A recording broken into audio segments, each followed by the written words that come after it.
Today I'm going to be showing you guys our IPS touch systems. To power these on, simply going to press the power on button. These do come in two types. They come in hit boxes, which are labeled hit, and they come in touch boxes, which are labeled touch. The only difference in that is the amount of pressure it takes to activate one of these lights, and that setting can also be adjusted as well. First thing I'm going to show you guys is how to clear a system. To do that, you want to enter configuration mode. You're going to hit OK and then C. You'll see the word configuration pop up. And then you see these lights blinking here. That means it's ready to be configured. To clear these lights, you're just going to hold C and it'll say clear. It'll blink like that. Now all these lights are blinking. You've successfully unpaired any light to this. To re-add these lights, you're going to OKC again, go into configuration, going to hit A, which is add or pair. The word pair will pop up. Then you can take each one of these lights, make contact with it. It should stay green when it's paired. So we're going to go ahead and pair 11 lights for demonstration purposes here.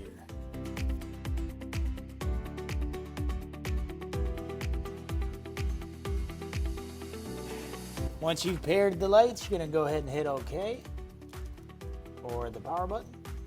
It'll bring you back to the configuration screen. Before I show this demonstration, I'll just walk you through some of the settings that you can adjust on here. To adjust the sensitivity of the lights, it'll list it on these sheets which button is related to which. So 10 is your sensitivity button. For this one, we're going to set it to setting 2, which is normal, but it can go up to 3. 1, 2, 3. Once you've adjusted a setting, you're going to want to hit OK. You'll get the dash of lines. That means it's registered in it. The red button will change this box from, or the sensor mode from touch to hit or to touch and hit. We're going to want it on 2. Currently, it's on touch and hit. We're going to set it to 2. Hit OK again.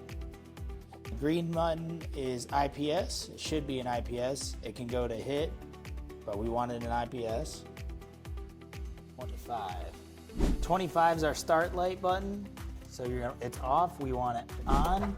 Now when you're doing this one, you're going to want to have a light out. So when you hit OK, you're going to want to hit the light. Let's see if that worked. Now that's your start light. Now that it's blinking green, you can start the game by simply hitting this. Once we're out of configuration mode, there is a couple more settings that we can do. We're going to change the game mode. Right now it's on 2-player mode. We want it on 2-player versus 2-player. You hit OK once you've done that. You'll get the dash of lines. It's registered with that. We got our start light. Right now we're programming the football end zone game. We're going to go ahead and start it up. It's going to ask us to select the red spots. So when you have this in the game, you can set it up in the unit and put all the red spots over there.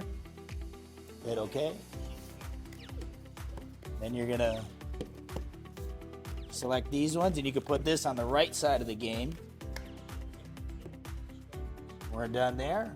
After that, the game will start. And then as you were playing the game, you would hit these lights. It tallies up our score for us. Everything seems to be working fine. We're going to go ahead and end the game by hitting the start button, or power button. Now that we've had these lights programmed to this game, to start the game again, simply start button. And the lights are already programmed red and green. Rinse, repeat. One thing to note with these units is both this one and that one, we do not want these in direct sunlight. They're not allowed to get wet. We want to keep them indoors if possible or in a heavily shaded area. These things are just like any other electronics, so we have to be very careful with these. These are expensive units. There's also these volume up and volume down buttons. When we have it at customers, we're gonna want the volume up. It can get pretty loud. Turn that back down though. All right, once we're back at the home screen, to check the battery level of everything, we're gonna hold the B button. It'll show us the battery's at 69 for the board itself. And these lights being blue means they're not fully charged, but they still have some battery. If they were low on battery, they would be red. If they were full on battery, they would be green. So sometimes in the field, we'll encounter boxes that are having issues or maybe got put into the wrong game mode by accident.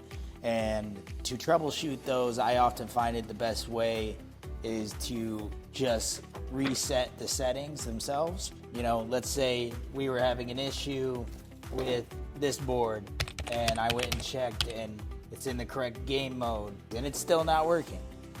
From there, you would enter configuration mode. We would clear all the lights, re-add all the lights, readjust all the settings, just like factory reset it.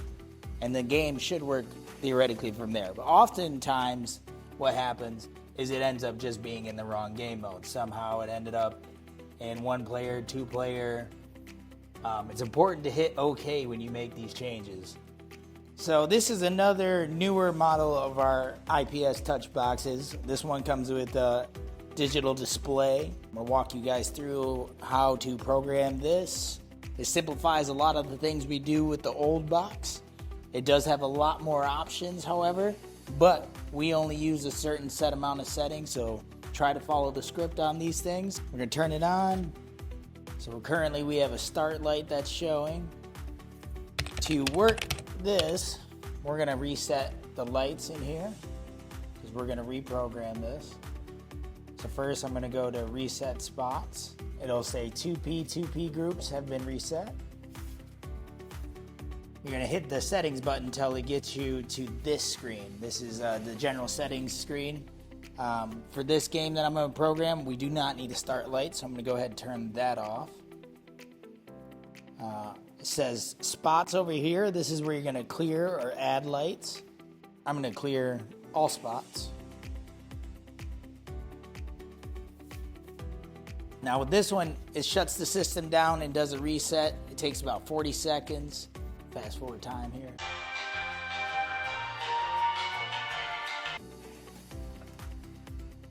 So now that the box has reset, we can go back into programming. Once again, I'm gonna hit the settings until it brings me back to this screen. I'm gonna go to spots.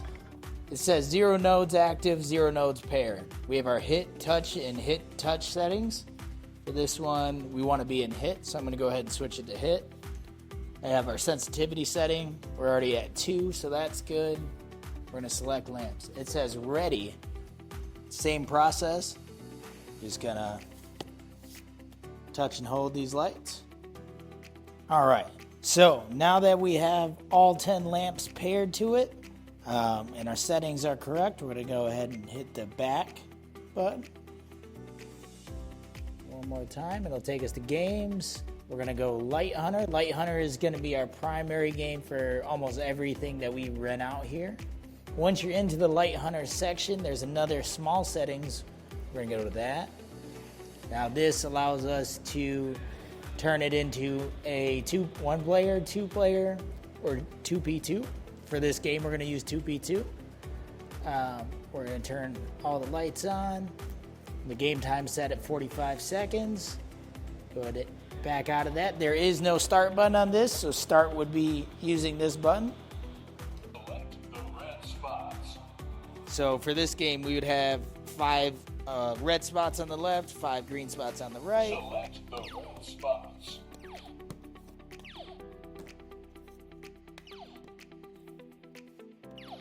the red spots. Hit OK once you've got them. For this one, it's blue, not green. The old one is green. For this one, we actually want the setting to be chasing a light. And now you're gonna hit the lights as they pop up. Go ahead, stop that.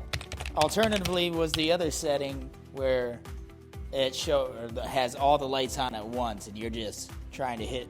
Those would be used in like our basketball games where, you know, you make one and it just registers as a point regardless of where you shoot the ball. But for this particular game, we're going to use that setting.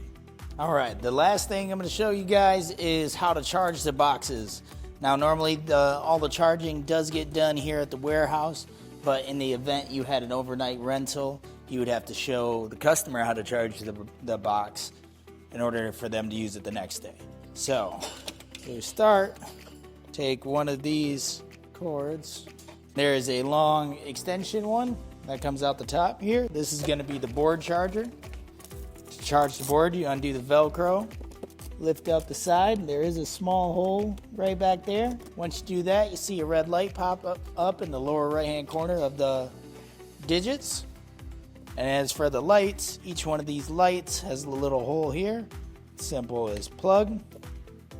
Then now that is charging. Now, if you look, you notice that there's a red light in there. That light is super low on battery, so it's a good thing we're getting it charged. If they're popping up blue, that means they have a decent amount of charge left. And if they pop up green, that means it's already charged.